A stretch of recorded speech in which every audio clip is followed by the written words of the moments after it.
Hi, Jaida. Hey, how are you? How are you, my friend? I'm good. How are you? What's good? Not much. I just saw you tweeting earlier today that you were like Jada's the most underrated winner of Drag Race. How are you feeling today? I'm feeling really good. We've been working very hard these last few weeks. I'm getting ready for the premiere of the show.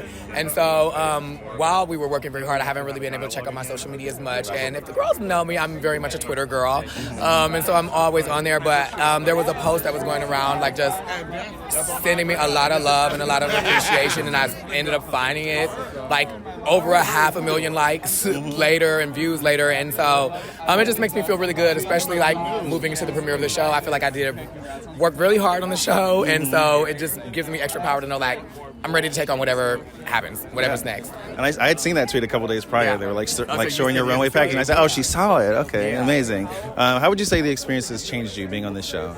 I think the experience, like, it really opened up my mind that, like, truly anybody in a community can be a leader, no matter who you are, no matter how shy you might be, no matter how small the community is or how far back in the community you might feel you are, we all have a voice. Like, working with my daughter Malika this season, like, when I first met her, I'm like, oh my God, you feel so much like a leader in the community, but then we worked really hard to see, like, what reasons aren't you out there in the community as much as you could, and there's a lot of underlying reasons, but turns out, especially when you see the show and you see how everything works in the finale of her story, how it works out, you will see that she's such a beautiful spirit, and I'm so ready for her to take on whatever Murfreesboro or Tennessee, whatever. They have a lot of needs to be filled, and she's going to be one of the people to fill it. And y'all are staying longer this season, right? Like, you're there for, like, how long? Yeah. This season, instead of doing a week in each city for, like, 6 episodes, 6 different cities per season, we're doing 2 cities, and we spend a month in each of those cities for 3 episodes.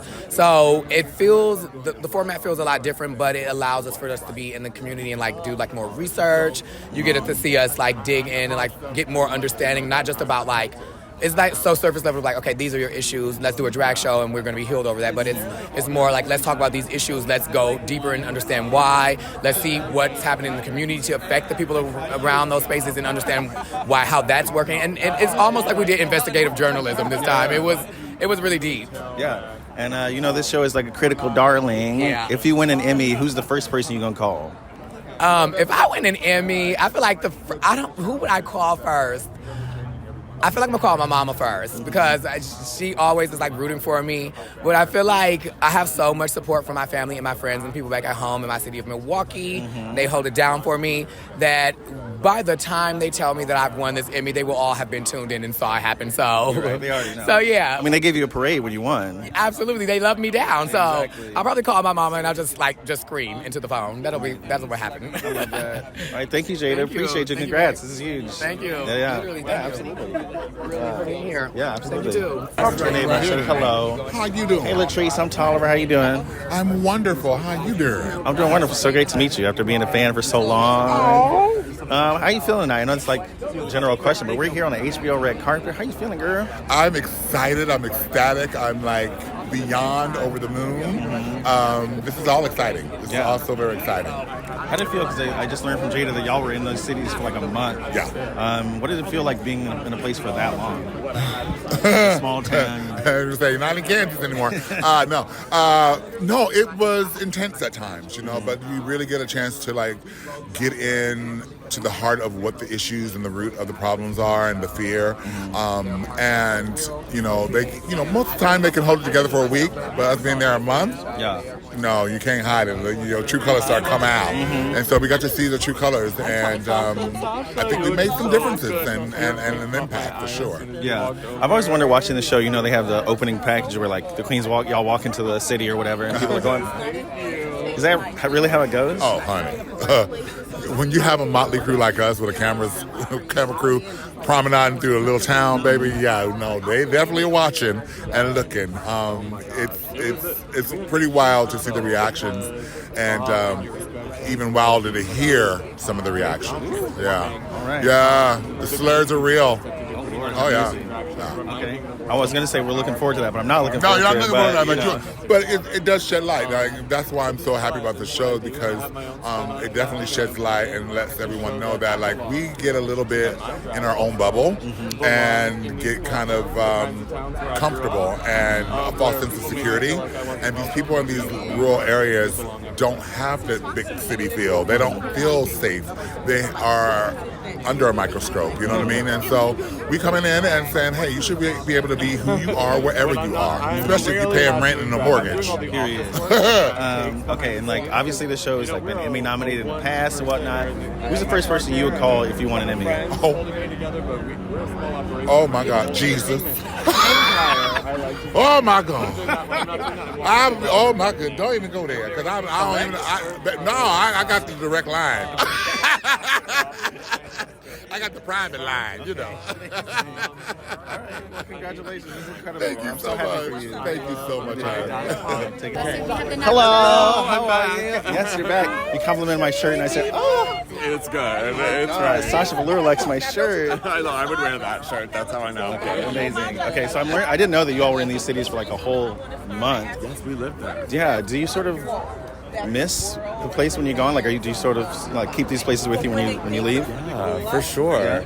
And we got to like really get immersed in the queer community there. Like our drag daughters, we're supposed to be the mothers, but they took us into their homes, fed us, introduced us to their friends. I miss both the places we lived, even though ostensibly they're not so friendly for queer people. Once you find your queer family in those places, it's friendly and you can survive anything. Yeah. Are you still like texting them, or is it that close? Yes, we're doing like, you know, I'd like to do weekly phone calls. We're doing monthly phone call catch-ups. I'm hearing all the tea. Okay. There's, you know, endless drama in a small town. That's just like in the drag world, the small town of the world of drag. Endless drama, I've heard. Thankfully not a part of it. Okay, bless you. What was it like when you first walked into that first city? Because, you know, Latrice was just telling me that people really are like gawking a little bit. What did that feel like? So in our first day after we arrived, within 1.5 hours of filming, Priyanka and I were called faggots on the street. So that's a welcoming committee. You'll see in the episode, I do love that term, but when it's said with hate, it still stings a little bit more than I'd like it to. But it just shows like, you know, maybe people were gawking. And to be honest, I think people are more threatened by how we look out of drag sometimes, because we look just as queer with all this makeup off, and it's maybe a little bit less like familiar to see someone, you know, this is a costume, but my real self, that's undeniably queer, that's undeniably you can non-binary. Tell. So we just have to fit in, because there's people like us who live there who need to know that it's okay to go out and they'll survive. And so, you know, like the Drag Race fandom has been waiting for you to come back and do something on TV, and nobody's like really seen the show yet, but what have been some of the best responses you've gotten? How have people responded to you being on the show? Oh my gosh, people are telling me that I'm a good fit for it, which is all I could hope for, because I was really looking up to, you know, Bob, who called me and told me that she put my name in for this job for Eureka, my season 9 sister. Like, I had a lot to live up to. That's stunning. Well, you're amazing. You're incredible. Thank you. And I appreciate you. Thanks so much. Stars 9. Huh? Who you got for All Stars 9? I saw you tweet about it. Let me tell you something. I'm rooting for Angeria. Okay. I'm rooting for Roxy, Thick and Juicy, always. And honestly, the third one, Plastic Tiara's promo. That's what I'm rooting for. Wore me out. So I have to give it to all those three for sure. Absolutely. But also got me hairline in that entrance.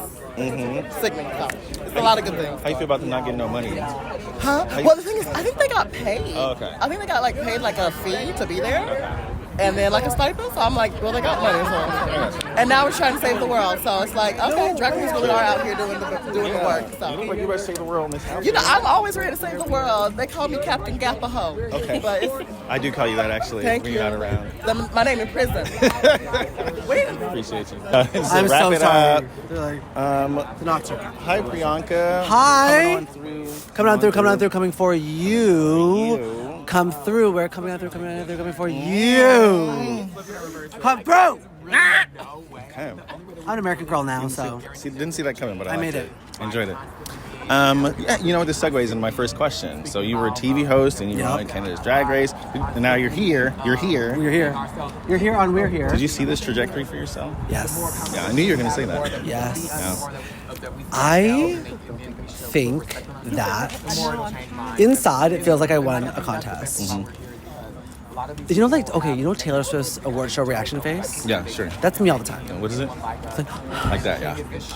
except I actually can't believe it because I'm a person of color. So I'm like, wow, I can't believe that, like, all, like, just by working hard and then, like, having some nerve, success can happen for us. Yeah.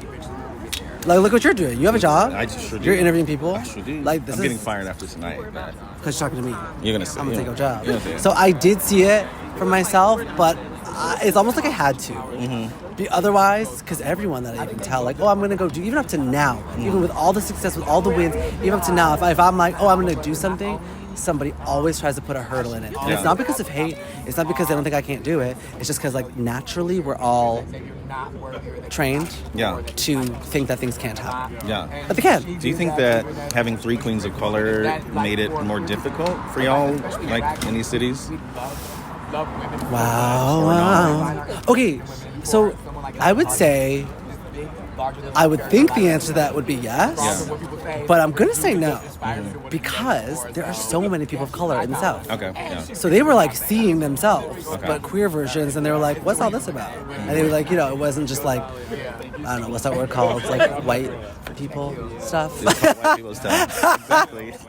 So yeah, it was like, so it's I mean, it's hard for us every single day as queens, period. Yeah. But it's one of those things where it's like, it's good that we're all there because it's like, people need to feel inspired. Yeah, absolutely, and I'm sure they did. I can't wait to see it. I haven't seen it yet. What? Yeah, I'm You're excited. gonna cry. You're gonna cry. I can't wait. Well, thank you so much. See how much I Appreciate talked? I literally you. said I talked about you. You're amazing. Yes, thank you. You're amazing. You're incredible. Don't forget it.